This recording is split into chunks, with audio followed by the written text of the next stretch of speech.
Okay, great. So I'll just count us down, Nick. Great. In 3, 2, 1. Hey, welcome back, everybody. Jeff Frick here, come to you from the home studio for another edition of Work 20XX. And we're really excited about this next guest. He's actually been in the work from home space for like 20 some odd years. And it's one of these cases where kind of the market comes to you, and it's pretty great story. And he's super data centric. So I got, 4 hours worth of notes here that we'll jump into, but I promise to let him go before dinner. So joining us from Stanford University, he's Nick Bloom, the William Eberle Professor of Economics at Stanford, and also the founder of the WFH Research. Nick, great to see you. Hey, Jeff, thanks very much for having me on. Absolutely. And it was so fun to meet you a couple of weeks back at the Purposeful Intent event. It was kind of the who's who's of remote work, kind of all aggregating into San Francisco. You gave a great keynote, went through some of the latest data. So it was a super event. Great to meet you. No, it's great. People are always surprised that I'm 9'3" when they meet me, and they're like, "Really?" So again, I literally have more pages and notes here than we'll ever get through. But I want to start at the back, and actually, I started watching a TED Talk that you gave. I think it was like 7 years ago, at 2017. It's been a long time.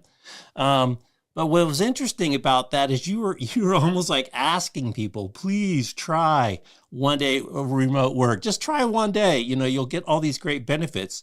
And I think of people like Kate Lister, and I think of people like Adrienne Rowe, and who've been kind of trying to push this rock up a hill for a long time. Suddenly, March 2020 comes and the entire thing flips. So I wonder if you can share just a little bit of perspective on how this market has changed. And you've been talking about the benefits of work from home forever. Suddenly the pandemic hits. Now everybody's talking about it. So pretty interesting change in the world.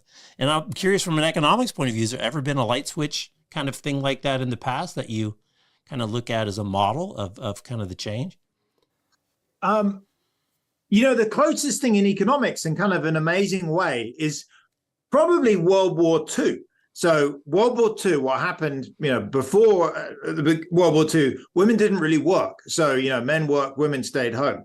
Suddenly, World War II, men have to go off and fight, are called up for the militarization. And across Europe and the US, the government suddenly says, well, we need people to work in munitions factories, run schools, hospitals, factories. And women are called up in mass numbers. Turns out, they do a fantastic job.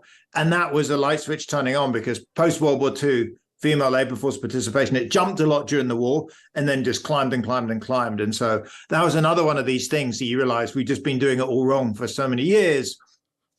Much as we discovered we could work from home, if you go back 70 years in World War II, they discovered, women are just as capable as men as doing these jobs. So you started collecting data for the Work From Home Foundation. So talk a little bit about the data, and then we'll get into some of the findings. But I'm just a little background. How's the survey work? What kind of stuff are you doing? And then what are some of the other kind of core data sources that you leverage to find the insight?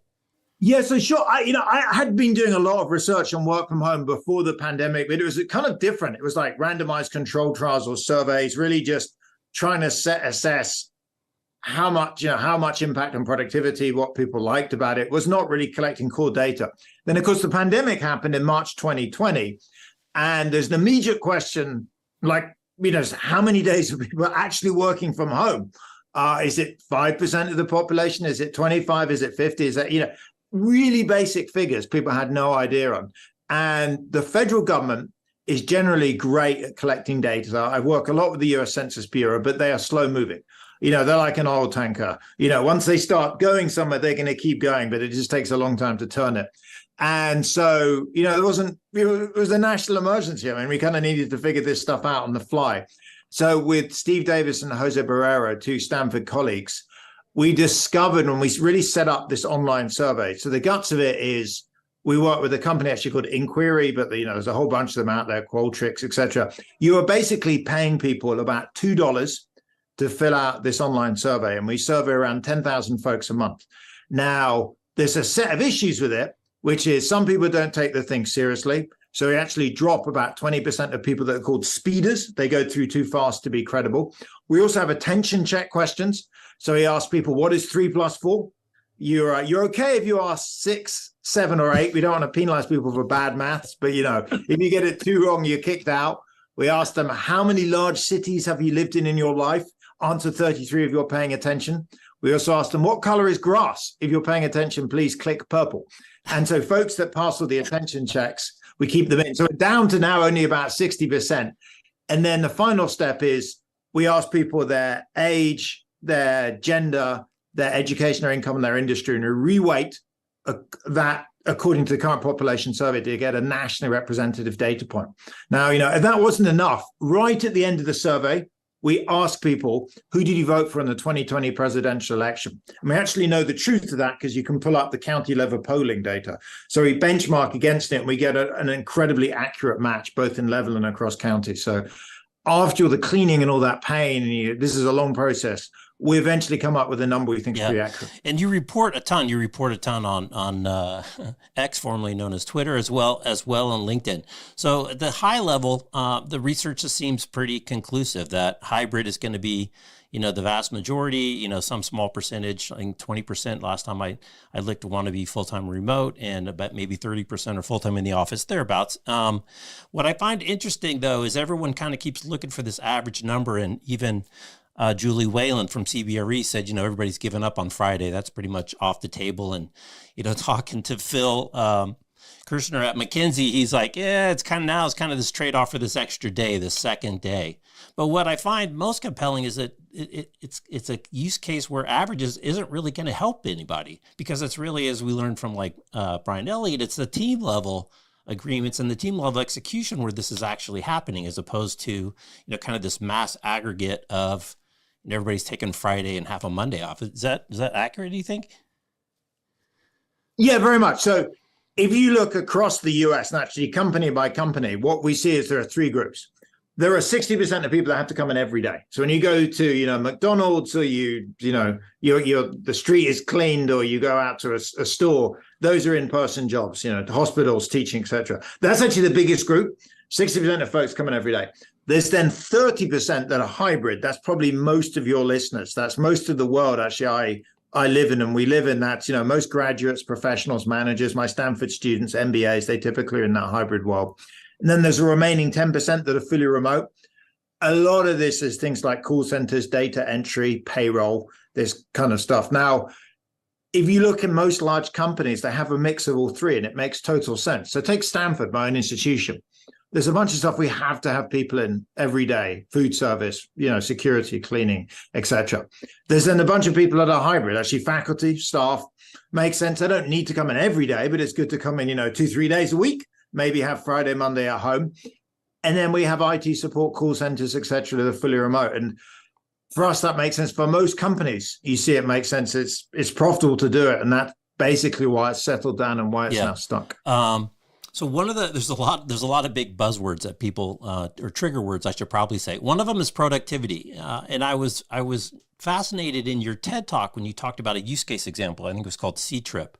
But you specifically use the word performance and not productivity. And I don't know if that was intentional or not, but I picked up on it. And I think it's probably because you talked about the performance reviews that they did at the company, which is used. And the productivity went up on the control group that worked from home. Recently, there was another report that just came out, and you referenced it the other day, about a 10% productivity decline for fully remote people. But when you dig into that, I think there was 2 reports that were referenced. It was a lot of kind of data entry, call center-y kind of stuff. And so when you think about productivity versus performance, productivity to me sounds like, if they're measuring those call center people, keystrokes or cases closed, or I don't know, versus maybe performance, which is maybe customer satisfaction, retention, maybe some of these softer skills. So I wonder if you can share some of those details on that C-Trip example, because, that is great. You got to do that random example, and the people actually did really, really well. Sure. So I think for me, in many ways, the key thing is actually profitability. So firms are after profit. So what I go through? So hybrid. If you look at hybrids, a classic hybrid, it always tastes like vanilla ice cream. So, vanilla is the most popular flavor, but it's only 20% of sales. But even so, it's, the most standard. So vanilla for hybrid is work from home Monday, Friday, come in Tuesday, Wednesday, Thursday. We've done a randomized control trial of that. It looks like that is small positive impacts on productivity, performance, whatever you want to call it. So, for example, in the company we did, they have various metrics like how many lines of code the coders write, performance reviews, promotions, various things. They're all slightly positive. I wouldn't say it's an enormous number. When you interview people, what they say is basically, look, if I can work from home on Monday, Friday, I save a lot of commute time. It means I'm less exhausted. I actually have a bit more time to work. And I can concentrate. It's like quiet, deep work I can do better. But I'm in the office a little bit less, and there's maybe a little bit less meetings, a little bit FaceTime. Net's about zero. The other group is what you mentioned, some of these studies, they look at fully remote jobs. Now, there's a mix of studies, the range of impacts, some of them are from like plus 13 all the way down to minus 30. The number I gave, minus 10, is kind of the average. Now, why, the classic study there, you're correct, is something where you can measure performance very tightly, like how many calls, like, for example, when I looked at the call center, we looked at how many calls these folks answer. We can perfectly control for quality because I have a randomized audit of 1%. Quality was totally unchanged. The only thing that happened in that study is actually they answered 13% more calls. So in that study, they were up. Other studies, they will show down. There's a spread. Imagine, when I talk to firms, I often say, look, imagine it was minus 10% for fully remote. That's the center. Imagine that's true. You don't want to think that means you don't want to do fully remote, because there's another huge benefit, which you save a lot of money. So if you take folks in a call center, say, and you say, right, now you can work fully remote. Let's think that they're 10% less productive. Fine. Maybe they're less, 10, 20 for the sake of argument. Let's just take the number. Immediately, though, you saved on all the space costs. That's saving one. That's typically 10, 20% of cost. So you're up already just on space. Point two is you can hire these people across the US or internationally, which means you're often saving another 20 to 50%. So often I tell companies, look, hybrid is about recruitment and retention. Productivity is kind of flat, but people love it. So you save a lot of money on recruitment and retention. Fully remote, you may lose a bit on productivity, but you save a ton on costs. So it's also very profitable. They're just like different strategies, but they're both, profitable, and hence why they're so popular now. Well, I want to dig into the profitability piece, or in more, I guess, finance more in general. Clayton Christensen, rest in peace. He had a thing where he was kind of upset that a lot of Wall Street reward systems are built around ratios that he didn't think were valid to be able to compare, say, Ford and Cisco, which are completely different companies in different businesses. So finance comes out with ratios, they can do compares, and private equity people or investment managers can move the money around. And that motivates behavior. I'm curious, at what point is the economic outline that you just went through in terms of the cost of real estate and the justification for the cost of real estate at the prior levels going to start to change the behavior when analysts start asking the CFO to justify, these big line items? It's funny. I just did some quick math. If you come in 5 out of 7 days, that's 71% utilization of the office. Okay, we take Fridays off 4 7s, that's 57. You're still over 50. But if you tip the 3 7s, now you've fallen below 50%. And I just wonder if the calculus of the cost of the real estate, again, kind of over time, is going to change, where the pressure is going to come from places like Wall Street to say, hey, this is not a cost that you necessarily need to carry anymore. Sure, definitely. So here's where I think the future will be. There's a path to get there, and there's a lot of adjustment and leases, etc. But let's just think 5 years out. Let's think, here's the dream world. If you're having folks working in the office, say 1 or 2 days a week, you probably don't want to pay for a lease for a full-time office. What actually may make much more sense, and for example, as a company I'm working with called Tandem, is you say office share. So imagine, Jeff, you have Monday, Tuesday. I have Wednesday, Thursday. We just close the place down on Friday. It's kind of great. We both pay half the rent. It's very easy for you to manage because everyone's in Monday, Tuesday. That's the only choice. And, you're there together and it works well. My folks are in Wednesday, Thursday. I don't have to do a lot. When they're in, and they work together. So I think if you're going to be 2 days or less, I agree, it doesn't make sense to pay for an office full time. If you're thinking of 3, certainly 4 days a week, I would suggest probably you might as well pay for your own office. 3 is kind of at the margin. You can have a 3 and a 2 kind of pairing up. 5, I think very seriously and hard about getting people in for 5 days. I just don't think it makes sense. In the research and data I've seen, that 5th and final day in the office doesn't seem to improve performance, and quite frankly, pisses off employees big time. And what is the point? You're really upsetting your employees for no benefit. Why not, have them come in 4 days and reduce your quit rates by 20%? So as a result, not surprisingly, 5 days a week in the office isn't very popular. It isn't very common. There's a few kind of hard-assed investment banks that are trying to get their folks in 5 days a week, Have they succeeded? Some, not that many. I mean, a fantastic quote in this is Lloyd's of London, the big insurance company, about 6 months ago, announced that all their employees are going to come back 5 days a week. The reason I know that is I was talking to a recruiter, and she said, the second that announcement was in, guess what? I pinged every one of them on LinkedIn, started, jumping on the phones, and I was able to strip off like 5 execs within like 2 hours. So it tells you that, it's like you're bleeding in the water and the sharks are circling when you're announcing 5 days a week. Your competitors are like nibbling your employees away. Well, from I just want to stick on the government and the policy for a minute, because the other thing that's kind of getting buzzed around in the news right now is the Fed's trying to get people to go back to the office. But I talked to Kate Lister, and she talks about regulations of the Telecommunications Act. I have a bunch of it written down, 2000, 2003, where there was a mandate for the federal employees to work from home as much as possible for continuity in case there was, a bombing or in case there was a global pandemic. So it's this interesting kind of juxtaposition between, the benefits versus kind of this perceived we need to get back for command and control or for whatever it is. But in fact, those Telecommunications Act bills have been around since about when you started this whole thing 20 years ago. Yeah. So again, it's one of these things that gets so scrambled in the media. So what was basically announced is the federal government wants folks back in the office. But when they mean back in the office, what they mean is, 2-3 days. Some people are pushing for, I get it, but basically the mandate's to come back for, 3 days. They're not talking about 5 days a week.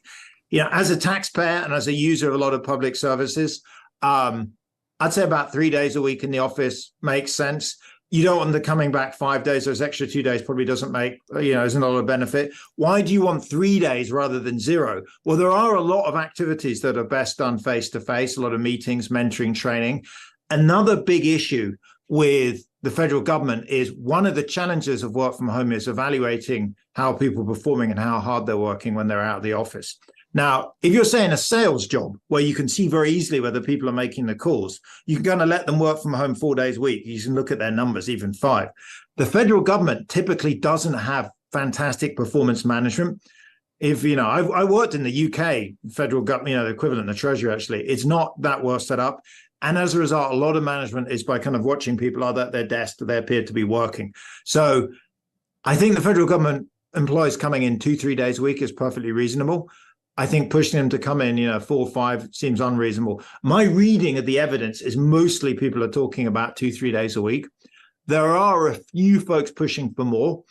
They turn out to be, guess what? The mayors of big, places like Bowser of, DC, or Eric Adams in New York, who have an ulterior motive. And that ulterior motive, of course, is called their tax base. So, they're not really caring that much about how efficient these employees are. They're caring that they come in and spend money in their shops. But, that doesn't make a lot of sense. I mean, there's, every dollar a federal employee spends on sandwiches next to work is $1 less they're spending next to where they live at home. So, the biggest voice is pushing back at people who have a personal interest in it rather than because they care about the federal employees. Well, even in that TED Talk, again, years ago, 2017, you talked about a big part of the pushback was basically management, kind of not in a position, not well trained, not buying it, whatever, but kind of bad management practices. And I think Brian Elliott just posted something on LinkedIn where somebody's saying, how do I know people are working? Well, it's like you had an example in your presentation of a senior person that said when they went in and looked that there was people that hadn't logged in weeks and weeks and weeks or whatever. I mean, to me, that just flashes a big red sign of, that's just bad management. I mean, are you not keeping track of them? Are you not giving them things to do? Are you not checking in on some kind of a regular basis? So, I mean, how much do you think of this has just been kind of bad management pushback, either because we don't have the training, we just don't have the systems, or we're just not capable of having the right metrics so that we can actually manage, kind of outputs versus managing the back of their head that they're, kind of inputs based management? You're exactly right. So this is a big HR issue. So why don't I just go through? I mean, I just came from a story when I interviewed Marissa Mayer at Yahoo about what happened back in 2013. And she said, look, when folks are in the office, you can basically manage them by walking around. It's not great. It's maybe 4 out of 10 management. But you can see, like, Jeff, if you're managing me, am I at my desk typing away? When you walk by, does the screen look like it has Excel on it or Word or am I watching Netflix or, watching the baseball? So you have a reasonably good way to evaluate. It's not perfect. I'm definitely not claiming this is particularly great, but it's kind of livable. The problem is when I go home. Now, when I go home, if you're used to that kind of old-fashioned input-based management, you can't see what I'm doing. So, the knee-jerk reaction that you saw in March, April, May 2020 is to install horrible surveillance software. But, that stuff is creepy and awful. I'd never advise it. And it's easily got around. Like a friend of mine said, his sister has surveillance software that the company she works at uses it. And when she goes to walk the dog, she asks her mum to tap the keyboard every few minutes. So the surveillance software is terrible. So basically, if folks are at home, you have to go to the better option, as you said, which is output evaluation or performance evaluation, whatever you want to call it. So, for example, if I'm working for you, you may say, what I'm going to do is I'm going to evaluate your sales or your product launches or your new clients, your pieces written. For example, I'm a professor, so it'd be some combination of teaching, university service, and research. And with good output evaluation, you can say, hey, Nick, you can work from home Monday, Friday. You're kind of going to manage yourself, but I'm going to evaluate you, and every 3 months we're going to have a performance review, and maybe every 6 months a pretty rigorous review. And if you do well, that's great. Higher pay, more promotion. If not, well, we're going to have a serious talk. And I used to work in McKinsey long ago, and that was the way they ran the firm. And McKinsey has some good and bad sides about it, but their performance evaluation scheme is pretty effective. And on days that I worked from home, which occasionally happened, I assure you, I worked hard because I was aware that if I didn't work hard, it was going to be pretty obvious. And so you do need good performance evaluation systems to have work from home. And this comes back to the point on the federal government. The issue I have with the federal government being heavily or fully remote is typically the federal government has very weak performance evaluation systems. If you look at what a lot of federal employees do, it's hard to evaluate it, actually. There's no sales targets, there's no profit, there's no, mass customer counts. And so I'm not pushing for them to be in 5 days a week, but particularly if performance evaluation is tough, it's like a creative industry or something around mentoring or something that's, rather intangible. You may want folks to come in 2-3 days a week. So you have, some greater connection. I think you had in one of your presentations, even Homer Simpson can break the surveillance system sitting in Marge's robe and smacking on the computer, I think, with a mop from across the room. Or my favorite line from Martin Mikos, right? The counter of what you just said is, it's so easy to fake it in the office. So make sure you have that spreadsheet up and look busy, and make sure you're bringing the boss a coffee now and then. So let's shift gears a little bit. You talked about something called market size effects, and I think I want to drill into this because I think a lot of people are too focused on what's happening kind of today and what's happened over the last couple of years. And you made the point that, looking forward, because of the change in the number of people that are working remote, that it's going to drive all this investment into technology and really change what this all looks like in 5 years from now. I wonder if you can talk to that a little bit about, where this is going to go, not tomorrow, but 2030 with on exponential curves is like, that's like 100 years from now compared to what it used to be. Yeah, exactly. It feels like a lot of the debate around working from home right now feels like people are driving down the street looking in the rear view mirror. You can kind of roughly do it because you can make sure the dotted line is under the car if you're looking in the back, but it's not the best way to drive. So, to step back and set the scene. We have data on work from home levels going back to 1965. So from 1965 to 2019, basically the eve of the pandemic, it was rising and doubling roughly every 15 years. So it was an amazingly low base, 0.5% of days back in 1965, almost no one. And by 2019, it was like 5-6%. What was going on? Well, it was technology. So go back in the 80s, you have the first personal computers. By the 90s, you're getting laptops. By 2000s, it's the internet.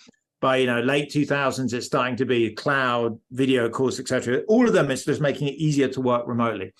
Now, fast forward a bit. What's happened during the pandemic is the number of people working from home has gone up about 5x.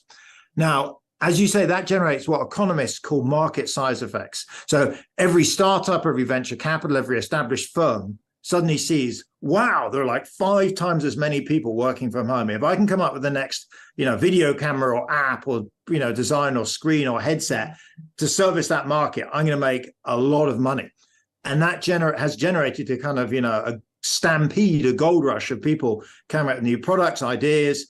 One paper I have looks at the number of new patents coming out of the US Patent and Trademark Office that mention words like telework, work from home, remote work. It's kind of flat.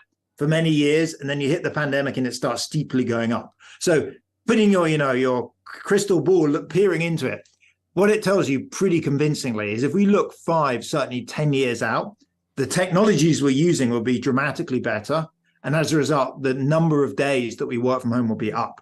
So, people keep thinking that we're going to return to some pre-pandemic level. That's completely wrong. We're basically in the middle of a Nike swoosh. For 2023, we know from, the Sway data I've been collecting on work from home days, the census, the Castle swipe card data, we're basically flat now. So we've fallen from 2020 to 23. We're now in the flat bit of the swoosh, and we're about to start heading up again.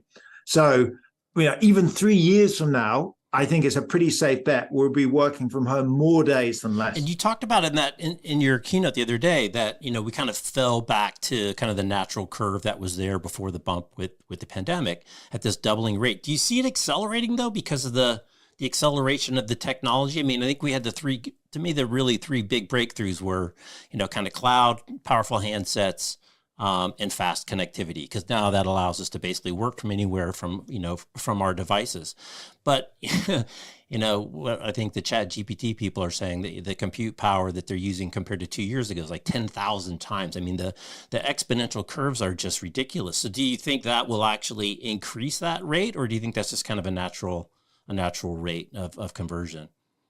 I mean, I think it will continue growing. The rate is harder to predict, but just think about the kind of things that would make a big difference. So right now, for example, I'm looking at you on a flat screen. It's kind of a small window because I have a camera right at the top. And if I expand you to the full window, I'm like looking down in your face and it's not natural. So short-run things are much bigger screens, multiple cameras across the screen. So there's 5 or 6, use AI. Like when you watch a football match on TV, they don't have one camera that follows it around. They have multiple ones and they go to the best view. More generally looking further ahead, 3-dimensional holograms. If you've watched, Star Wars, the Jedi Council. I mean, that stuff seems like science fiction now, but in 10 years' time, I wouldn't be surprised if there are whole thing holograms. I was actually having lunch with Eric Yuan from Zoom about a year ago in his office, and he was talking about all these kind of cool things they're working on. He said, yeah, in the long run, we're working on something that if you put your hand into the screen, your hand will come out the other side. And I was like, really? Like, surely that can't be right. And he just laughed. And I was like, I don't know whether he was saying, it's hard to know. I mean, but if you reverse it around, I actually heard a fascinating interview on a podcast with the founder of Dropbox. And he said, when I founded it in 2010, back then, only techies had more than one computer. So I aimed it at this very niche market of techies. Now, of course, nowadays, everyone uses cloud file sharing. It's pretty critical technology. So I think a couple of things are true. Everything we use is going to be better: screens, cameras, videos, etc. And B, there's going to be some stuff you can't even conceive of now that's going to come out, 3 or 5 years from now, that we're going to look back and think, how do we live without it? So, one backward-looking example, I've been working from home maybe 1 or 2 days a week for years, and I've long been on the telephone call and emailing files. I never even thought to think we could file share on the cloud and use video. I mean, maybe it seems obvious. It just, I don't know whether anyone else did it. It seemed natural to just email files around and, telephone call people all the time. 10 years from now, we'll look back at 2023 and say, I can't believe we were like Zooming on these tiny laptops doing, whatever. So I think it's a very safe bet to say the technology is going to accelerate. Work from home is so large. There's so much money in it. There's so many billions of R&D dollars being poured into it. So, it strikes me as absolute madness to predict that we're going to head back to the office. Office occupancy, by the way, may go up, but not because more people are heading in. It's because offices have been converted to, residential and retail. So the only thing saving office occupancy is, people aren't building many offices anymore and they're closing down. They're actually now net contraction of office. I don't know if you've seen it. In 2023, the first year, the square footage of total office space in North America contracted because there's more being converted to residential than being built. And so that's the one thing that's going to save the office industry. Wow, I did not know that. But I want to shift gears a little bit. You've had Eric, I'm going to screw up his last name, Eric Brynjolfsson, Second Industrial Age, he and Andrew McAfee. And he's talked about, that this office is really a remnant, you've talked about it too, of something that happened in the 1800s, which is this kind of instead of the factory line, it was the paper line. I mean, literally, I was around when you had your inbox and your outbox, and you took it out of the little manila envelope with the string and you did whatever you had to do and you stuck it back in the envelope with the string and stuck it in the outbox. I mean, it's so bizarre that we've got all this other technology. We've changed all the way that we do things, the way that we're entertained, the way that we travel, the way that we communicate. And yet there's still people stuck in this paradigm when all the reasons that you went to the office before, except for the socialization, is in your phone, right? I heard one of your interviews. I guess we won't have pictures in the cube anymore. It's like you have every picture you've ever taken in the history of your pictures on your phone all the time. You don't have that one great picture that you had, that one picture of the family trip. So it's really a different, it is kind of the next great epic, don't you think? I totally agree. So I did an interview with the Guardian newspaper the other day, which is a great, centrist, maybe left of center UK newspaper, really like. And I think they titled it "The Office is for Socializing." So you're right. So if you go back to, there's two functions of the office. One I call library mode. So library mode, I have in my undergrads. My undergrads at Stanford spend a lot of time in the library just before exams in particular. What are they doing there? They're not getting out books. They're using it as a way to basically enforce discipline on themselves to work. They could probably go work in their dorms, but it's hard, it's distracting. So there is the library mode version of the office. You go in, it's a place to get work done and quietly beaver away. And that was kind of 2017, 2018, 2019. Very few people are doing that because mostly we have enough discipline to do that at home, or if not, we go to the local Starbucks or, WeWork or Radius or something. The other version of the office, which is what's living on, and which is what the future is socialization, social mode, as you said. So we go in, it's mentoring, it's meetings, it's presentations. We met in person 2 weeks ago and it was so nice. So you don't need to be in person with someone every time, but it's much easier to work with them if you met with them in person, every other week, and it's much easier to mentor and connect. And so the future of the office is the classic professional managers, probably going to be in a couple of days a week, a lot of meetings, presentations, lunches, training events, maybe on the road for another day a week, and maybe the other couple of days a week they're working from home. And most people actually want that. In our survey, 50% of Americans want to be hybrid, 30% want to be fully remote, and only 20% want to be fully in person. So going from we're all fully in person to a mostly hybrid, and some of us are fully remote, has made Americans a lot happier on average. It's funny. I was talking to somebody who was talking about development, and he said, what you measure in days slips in days. What you measure in weeks slips in weeks. So whatever the unit of measure is, that's the unit of measure. And it strikes me that we're still talking about days of the week. We work in blocks of hours, and nobody complained when everybody was working after 5 or everybody's working on Saturday and on Sunday. It may have been your post. Somebody just posted that a significant amount of people are working full days. What's your post? On Saturday or Sunday. Yeah. So it just drives back to what are we measuring? What are your customers paying your organization to deliver? And it's not punching the clock. Yeah, I mean, I did post, I put it out on LinkedIn today. What was fascinating is that actually it's in response to a question on LinkedIn. So LinkedIn's been really great for both of us for really lively discussion. Someone said, well, I was showing how hybrid workers appeared to work well on the weekend. And someone said, well, how does that compare to fully in person, fully remote? Turns out it's not entirely clear why, but hybrid. So people that are, both in working some days at office, some days at home, have their work far more spread throughout the week. So on average, they're working one day on the weekend each week, which is pretty surprising. I think what's going on, and I kind of understand, it's like we're all returning back to grad school or undergrads again. So you think when you're a student, nobody works 9 till 5 as a student.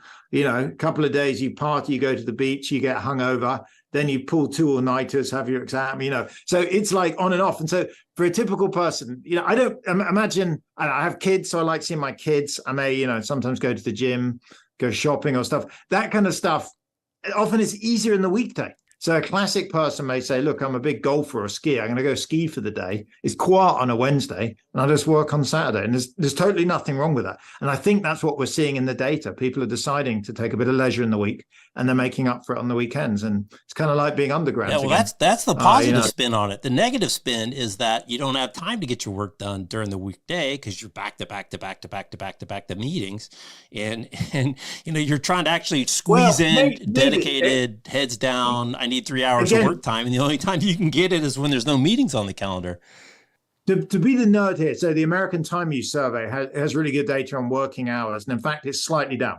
So not much, but I think we're working about, I can't remember the exact numbers, but it was like 55-hour weeks on average, and it's down to 54 and a half. So we're definitely not working any more. We're not working much less. I'd say that difference is pretty immaterial. The only way you could worry, so I interpret most of the spread as positive. The only reason it could be negative is, imagine, Jeff, you're my boss and you're really chaotic and leave a lot of the work to the weekend. I actually want a 9 to 5 schedule and work in the weekday and take the weekend off, but you keep, giving deliverables to do on a Saturday. So there are circumstances I can see where people, don't want to work on weekends, but do. My guess, though, but we're still collecting the data, which is why this is an active research area, is mostly it's probably people flexing. I have a paper looking at golf, and that's one of the reasons I kind of come to this is golf playing is up 60% versus pre-pandemic.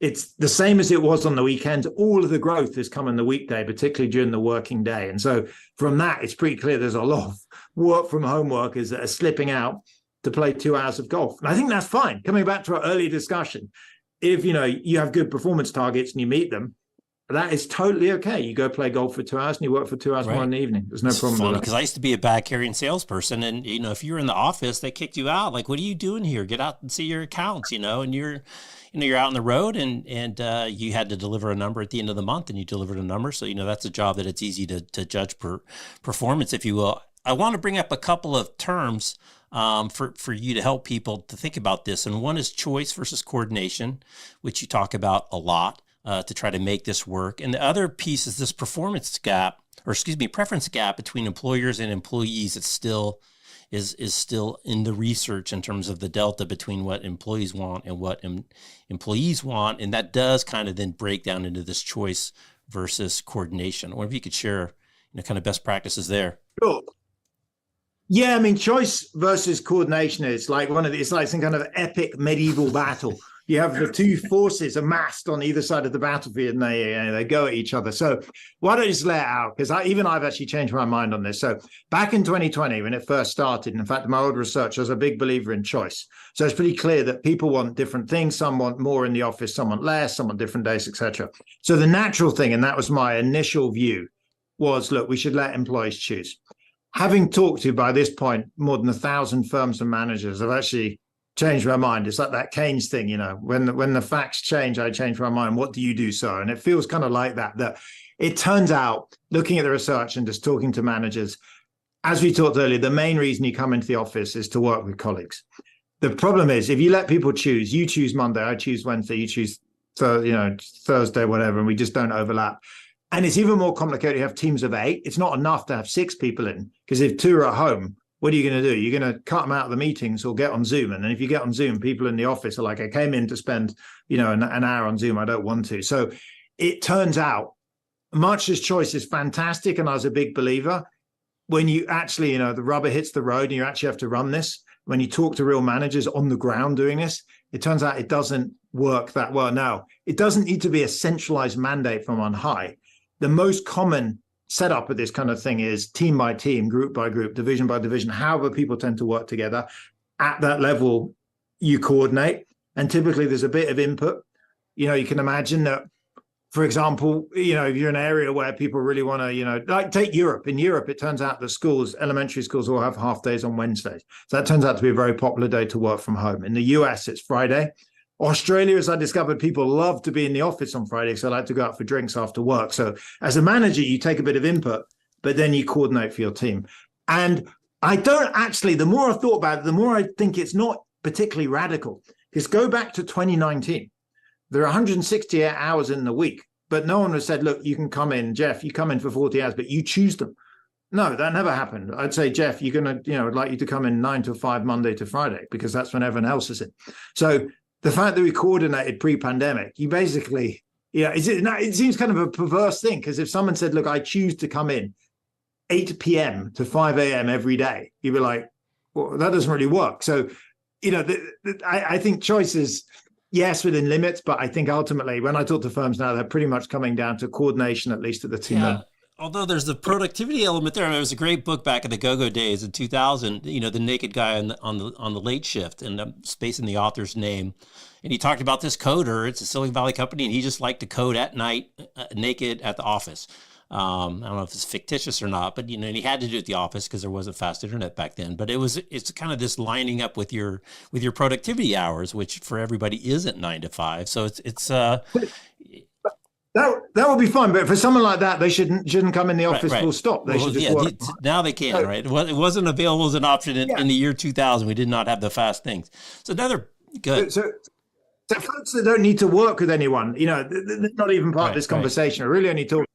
If somebody really can do their job on their own without any interaction, they shouldn't come in. They should be remote. The only people I'm really talking about here is folks that do need to work together because of mentoring, teamwork, etc. And it just seems natural on a coordinator. I don't really see any alternative, actually. I just don't see, I know the choice thing is popular, but it tends to, when you actually talk to what's happening on the ground with firms, there's a bit of a divide between, the talking heads and LinkedIn versus actually what's happening on the ground. And what's happening on the ground is coordination, at least at the team level. Let me ask you another tough one that's in the chitter chatter right now, which is pay rates based on geo or based on skill. Because as I think you said, and a lot of people said, if there's a job that can be done fully remote or mainly remote, and that opens up the TAM of your employment TAM and where you can go for people, what does that end up going to be? So that's huge. This came up. I was teaching an exec group, and someone in the group, I anonymize this so it doesn't give it away. It's not that sensitive, but they run a large remote team, and their company has very localized pay scales. So their company, if you live in an expensive city, you're paid more. If you live in a cheap place, you're paid less. And they said one of their team members came to them and said, another team member has moved from an expensive Northern European city to a pretty low-cost Southern European holiday resort. And this team member is really upset and said, this person has been paid a lot, but they're actually living in a cheap place.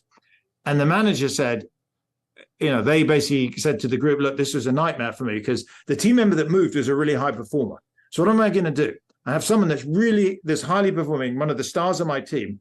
Am I going to tell them off for moving to a different location because it's a nicer place to live? Like, why should I be snooping on someone that's nothing to do with me? On the other hand, if I don't tell them off, the other team member's upset and I breached company protocol. And they said, look, I'm stuck between a rock and a hard place. And I think ultimately the issue is for fully remote employees, it doesn't make sense to have hyper local pay scales. Managers shouldn't be snooping into where employees are living. Employees shouldn't find that their pay shifts every time they move. HR shouldn't be spending, hours and hours every month coming up with these pay schemes. There's a multiple of, firms should basically have at least a national or maybe even, a continent or global pay scale, and you just pay amount X for the role. And this has come up a lot because I've been asked this a lot by companies. And what I'm seeing is, we are slowly moving there. There was a big legacy of during the pandemic when teams were sent fully home and companies said, look, we're just going to keep you on your pay that you had pre-pandemic. That made a lot of sense at the time, and I agree with that. The problem was you go from 2020 to 2023, where people have moved around the country. And because you happen to come from the San Francisco office, you're paid a lot. Because you happen to come from the Memphis office, you're paid a low amount, but you live next door to each other. And that just kind of highlights you really eventually want to be moving towards a more national or global pay scale. And then the other thing, which is a hornet's nest that we won't get too deep into, but just the regulations and taxes and health insurance and all those things that, get complicated crossing state lines, much less international lines. And I presume, based on the early comment that, hopefully there'll be a lot of technology and innovation and just ways to make that a little bit less friction, because I'm sure it must be a nightmare on the management of things like taxes from the HR point of view.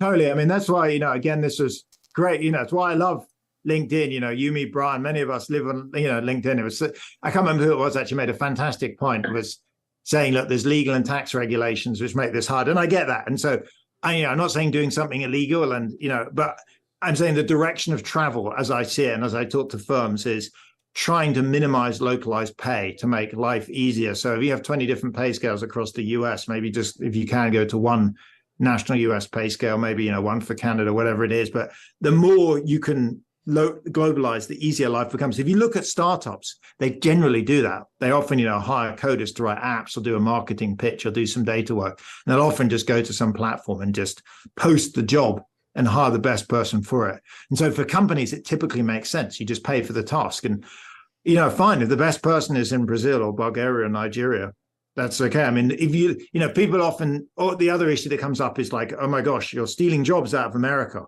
or out of Europe. If anyone's checked the news recently, we have a labor shortage in the US. Inflation is kind of a bit out of control. It's calming down, but it's too high. And one of the reasons there aren't actually enough workers, it's not like, there's high unemployment. And so for the US and for Europe, actually, it's probably a good thing too, to take some of these, typically they're relatively repetitive, often quite mundane jobs that can be posted overseas, done abroad, and let local workers do more face-to-face stuff or do higher end jobs. Do you see the prioritization of retention going up in the executives that you talk to because of the labor shortage? Because one of the other things that came out of your C-Trips case study was, I think you said that the work from home people had 50% less quit rate, which is giant. So, we're in kind of a little economic malaise right now, but, the labor market is going to continue to be tight. So do you see the prioritization around retention and engagement, maybe moving the needle a little bit? Is that going to be a primary driver? Yeah, I mean, that's the biggest reason for hybrid. If you look at it, most people's view as hybrid is you're about flat on productivity. It doesn't really save any space because you're typically in the same, everyone's typically coming in Tuesday, Wednesday, Thursday. You can hire a bit more broadly because you can hire, rather than a 1 hour commute, a 2 hour commute. But again, this is an enormous thing. The main thing is it keeps employees happy. And the numbers we put in it from surveys is employees treat it as about an 8% pay increase, being able to work from home a couple of days a week. And for recruiters, one recruiter told me, she was saying, there used to be the big 2 perks. It was healthcare and pension. Now it's the big 3, healthcare, pension, and work from home. And so when I talk to execs, the bottom line is really recruitment and retention. Look, we're not doing hybrid because we think it improves productivity. I mean, often they kind of worry a little bit, but net, they're like, it's about flat. They're doing it because it's very expensive to endlessly hiring, training up people for them to leave. That's great. So we're at the end of our time, but I want to give you the last word, and I could go for hours and hours and hours, but you've got your remote conference coming up, I noticed. Last year, I think it was in October. I think it's coming up in September. So why do you want to give a plug for your conference? I'm sure you've seen some of the papers that are coming out. Who are going to be some of the speakers? What are you excited about for the conference? Or maybe it's not out yet. I don't know if the information is public yet. It hasn't actually been posted. It's going to be live streamed. So anyone is welcome to. There's a whole variety of papers. I'll tell you the most amusing one, just because it's so funny. When I read it, as soon as you read it, you're like, that makes sense. But I wouldn't have thought about it in advance. It's the weird and wonderful effects of work from home. So it turns out there's a very detailed study in the UK that shows that work from home has significantly reduced house burglaries. Why? Because if you're, Mr. Burglar person thinking of breaking into a house and you're about to break in, you see someone sitting in the living room, doing Excel spreadsheets, you're not going to break in. So it turns out that, they have very detailed data from regional police forces, and areas with big increases in work from home have seen, guess what, dramatic drops in home break-ins during the day because there are people there. So it's like this whole conference is full of these amazing effects of work from home. Another one that I've been working on that's kind of fun is I have amazing data on about 150 million journeys a day in the US by car, and using this kind of mobility tracking stuff. And we see there's a lot less commuting, which is not surprising. People are working from home more. Turns out, work from home workers are gifting folks that are driving to work faster commute time. So what we've seen is commute volume is down and speeds have gone quite a bit up. So, all these people whinging about their colleagues that are working from home shouldn't be whinging at all. They're, the work from home workers are saving the people driving in and out every day about 10, 15 minutes and probably some gas money, because suddenly the roads are only 2/3 as full. And we can see it very clearly in the data. We didn't even get into commute, and the cost of externalities of the commute. And now people are saying, the tire, the stuff that's coming off your tires when you got to get new tires is in the air. So, I mean, reducing that commute is such a positive thing for, like you say, not only the people commuting, but the people that have to drive. There's a lot of people that have to go in. They don't have the option. So it's beneficial for all.